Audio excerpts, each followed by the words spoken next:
The movie begins with a 12-year-old boy named Michael Sullivan Jr., who explains that many people remember his father, Michael Sullivan, or Mike, as a bad man. But this time, Michael wants to tell a different story about him, a story from the 6 weeks they spent on the road together during the winter of 1931. Back in 1931, Michael lived in Rock Island, Illinois, with his younger brother Peter, his mother Amy, and his father Mike. The family was far from wealthy, but Mike had been raised from childhood by John Rooney, the powerful head of the Irish mob that controlled Rock Island. Now, as an adult, Mike worked directly for him. Despite his criminal background, Rooney had a warm and affectionate relationship with Michael and Peter. He treated them more like beloved grandchildren than the sons of one of his employees. Ironically, Rooney had a much colder relationship with his own son, Connor, whose impulsive and immature behavior constantly disappointed him.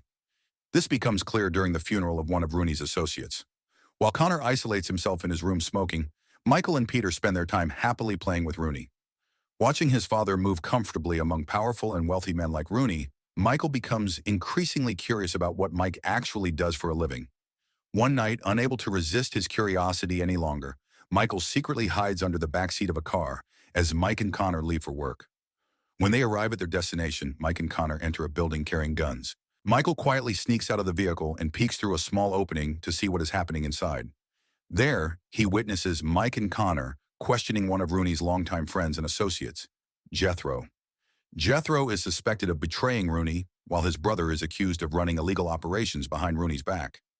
Then everything takes a horrifying turn. Michael watches in shock as Connor suddenly shoots Jethro in the head. Moments later, Mike opens fire on two of Jethro's men. After hearing movement outside, Mike and Connor realize someone has been watching them and immediately rush out to investigate. To Mike's surprise, the witness turns out to be his own son. I'm in Chicago.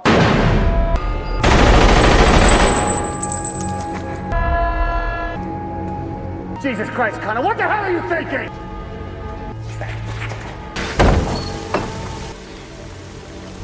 Michael, are you hurt? Mike quickly takes Michael home and warns him never to tell anyone what he saw that night. This is road to perdition. Back at the house, Michael asks whether his mother knows what kind of work his father really does. Mike explains that Amy only knows Rooney has helped their family for years by providing him with a job, a home, and financial support whenever they needed it. Beyond that, she knows very little.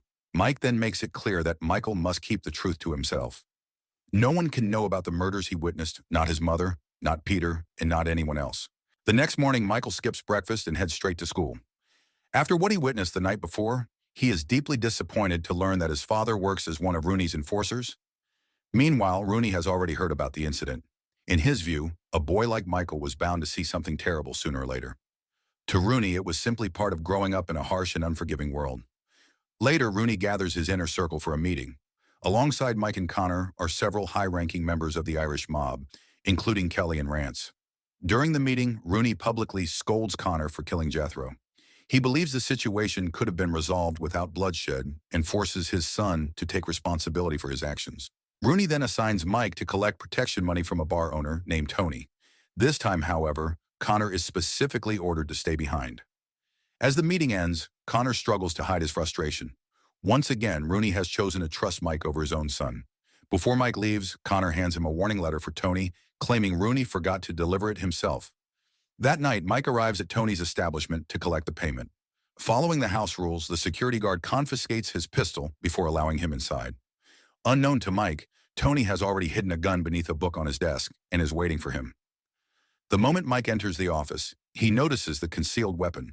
He hands over Connor's letter while keeping a close eye on Tony. Then in an instant, he grabs the hidden pistol and opens fire on everyone in the room.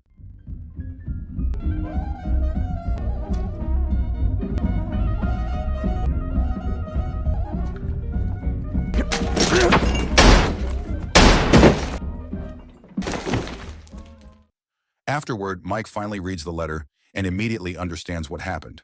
The note instructs Tony to kill Mike in exchange for having his debts forgiven. At that moment, Mike realizes Connor has set him up.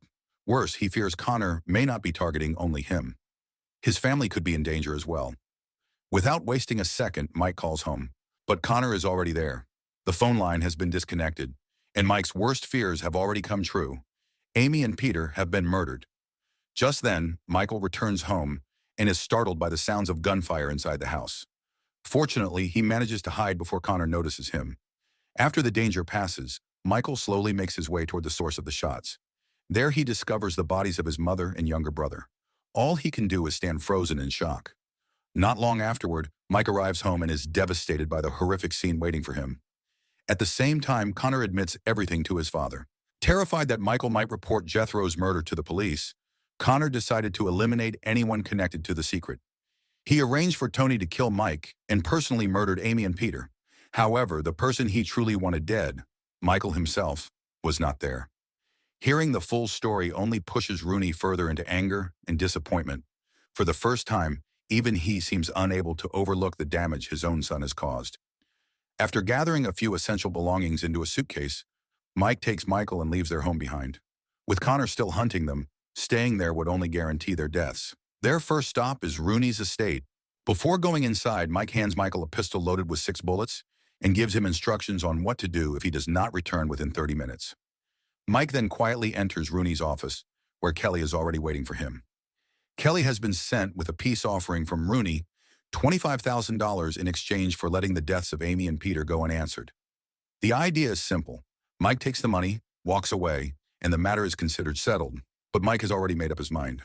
No amount of money can erase what Connor did to his family. Determined to get revenge, Mike demands that Kelly reveal the whereabouts of Connor and Rooney. When Kelly refuses, Mike wastes no time and kills him on the spot. With nowhere else to turn, Mike and Michael leave Rock Island and travel to Chicago, a journey of roughly 300 miles that takes several hours. Once they arrive, they head to the Lexington Hotel.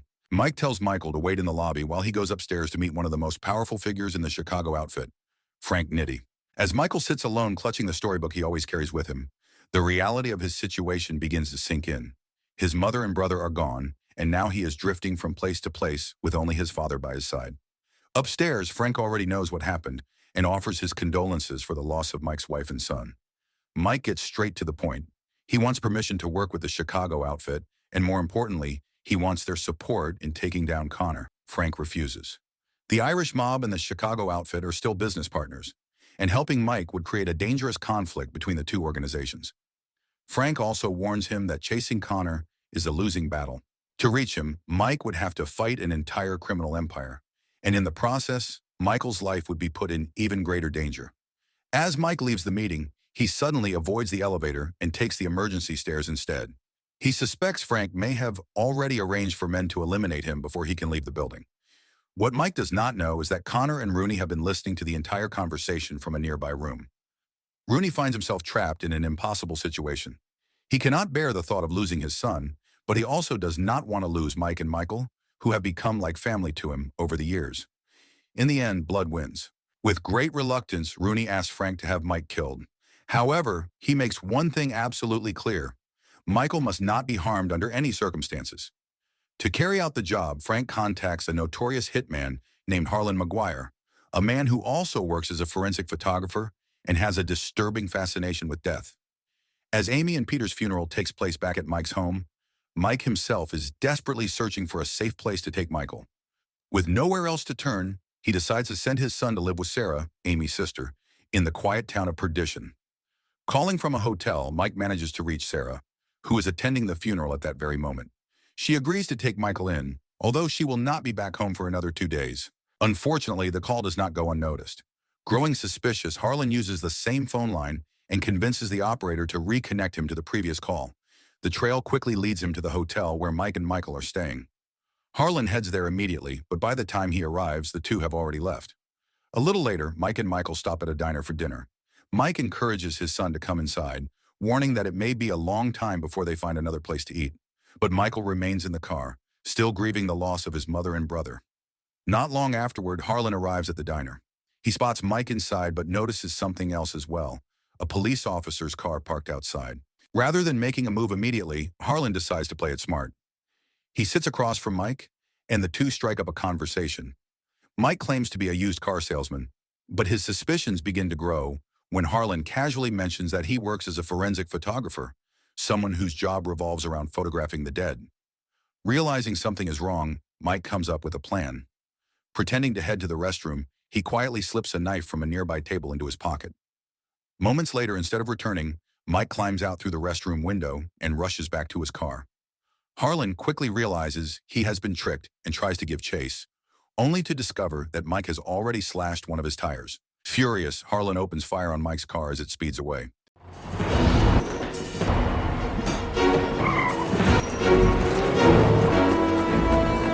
Get out! What? Get out! What do you think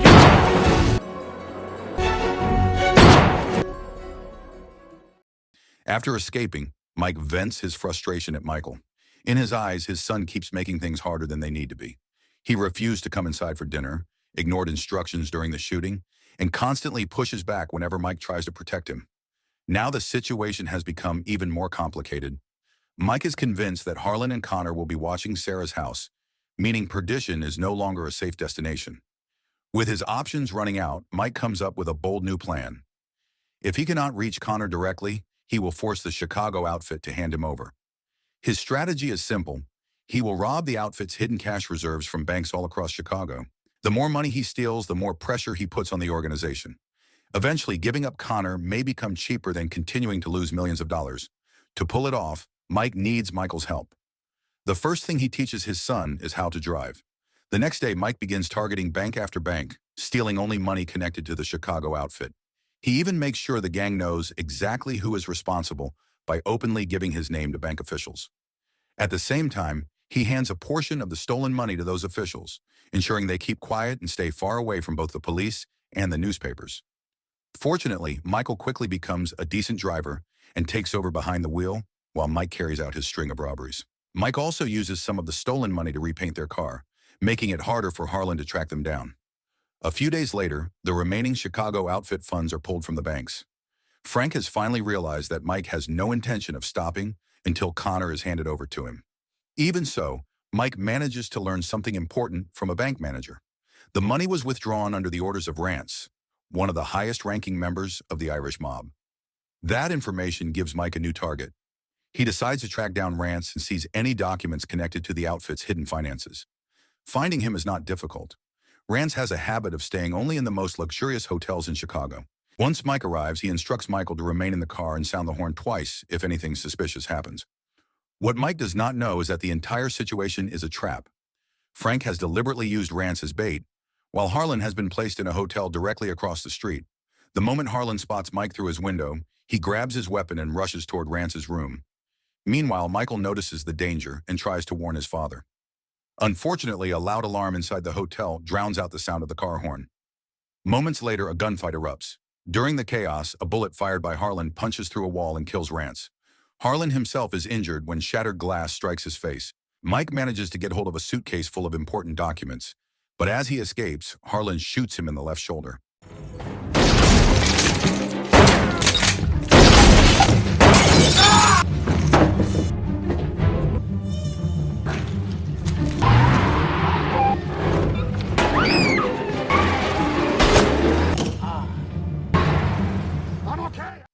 With his father's condition rapidly worsening, Michael is forced to find help wherever he can.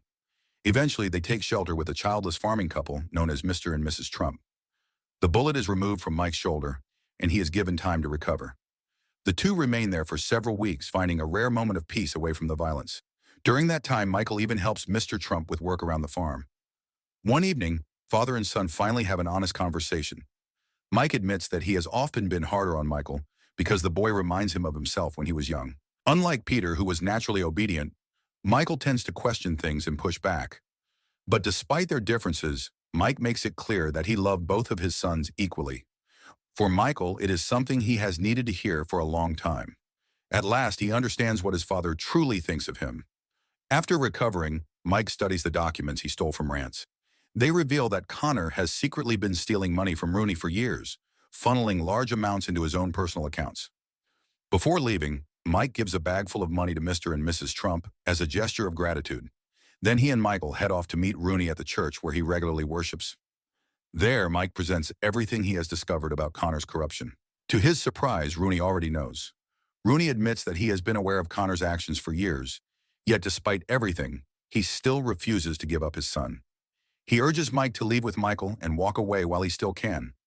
In Rooney's eyes, all of them have spent their lives surrounded by violence and death. Connor's crimes may be unforgivable, but they are not so different from the things Mike himself has done over the years. For Mike, however, the conversation changes nothing. There is no longer any path to justice except revenge. Realizing Rooney will never betray his own blood, Mike decides that the only way to reach Connor is to tear through the Irish mob itself. Before setting his plan into motion, he takes a moment to write a letter for Michael, knowing full well that the road ahead may be his last. That very night, as heavy rain pours down, Mike launches his final assault against the Irish mob. One by one, he takes down the men standing between him and his revenge. But the hardest part comes when he is forced to confront John Rooney himself.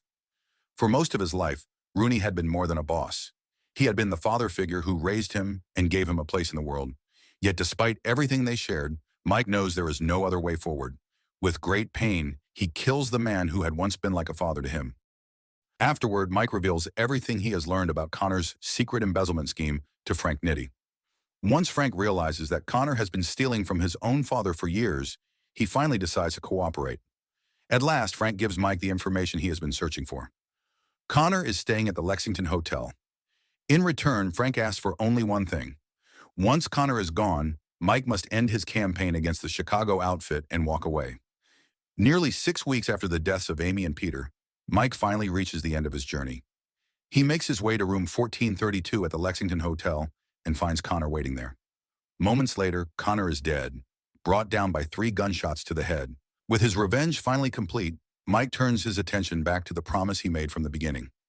He takes Michael to Sarah's home in Perdition. Far removed from the violence and corruption of the cities they have traveled through, the peaceful town feels like a chance at a new life. For the first time, it seems as though Mike might finally leave his criminal past behind. But fate has one final tragedy waiting for them. Unknown to Mike, Harlan Maguire has already arrived ahead of them and is lying in wait. The moment Mike encounters him, Harlan opens fire and mortally wounds him. As always, Harlan treats death like a work of art. After shooting Mike, he immediately begins photographing the scene, taking satisfaction in documenting another victim. Then everything changes. Michael suddenly appears behind him, holding the pistol his father entrusted to him weeks earlier. Harlan tries to manipulate the boy, convinced that a child like Michael would never be capable of taking a life. He is wrong. For the first and only time, Michael pulls the trigger. Harlan is killed, and the long nightmare finally comes to an end. Give me the gun, Michael. Give me the gun. Come on.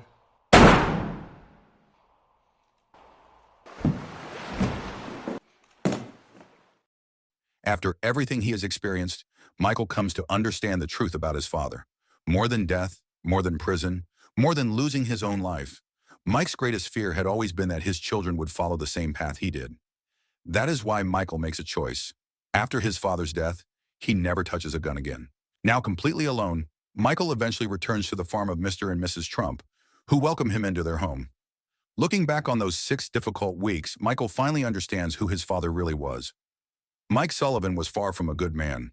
He spent much of his life surrounded by violence and crime. Yet despite all of his flaws, everything he did in the end was driven by his desire to protect the people he loved. No matter what mistakes Mike made in the past, Michael will always remember him as his beloved father. So the moral of the story is sometimes the people who love us the most are willing to lose everything to save us from becoming like them. And sadly, we often understand their love only after they're gone.